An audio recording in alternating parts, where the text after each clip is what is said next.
بسم اللہ الرحمن الرحیم۔ بے انتہا اجر و ثواب۔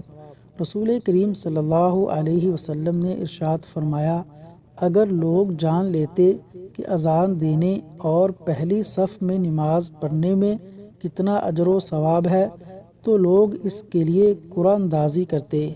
اگر لوگوں کو پتہ چل جاتا کہ عشاء اور صبح کی نماز کا کتنا ثواب ہے تو وہ پیٹھ گھسیٹتے ہوئے بھی ان نمازوں میں ضرور شرکت کرتے۔ صحیح بخاری۔ حدیث نمبر 2۔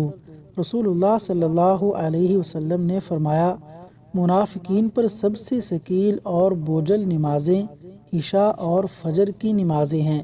اگر ان کو علم ہو جائے کہ ان دونوں میں حاضر ہونے کا کتنا اجر و ثواب ہے تو یہ لازماً ان میں شامل ہوتے، خواہ ان کو سیرین کی بل گھسٹ کر آنا پڑتا۔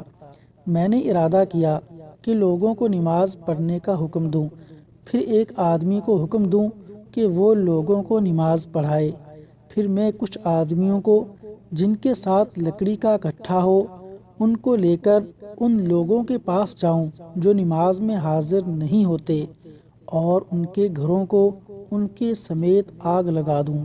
حدیث نمبر 3۔ نبی صلی اللہ علیہ وسلم نے فرمایا، جس نے عشاء کی نماز جماعت سے پڑھی تو گویا آدھی رات تک نفل پڑھتا رہا، یعنی ایسا ثواب پائے گا، اور جس نے صبح کی نماز جماعت سے پڑھی تو وہ گویا ساری رات نماز پڑھتا رہا۔ صحیح مسلم۔ اللہ تبارک و تعالی عمل کرنے کی توفیق عطا فرمائے، آمین۔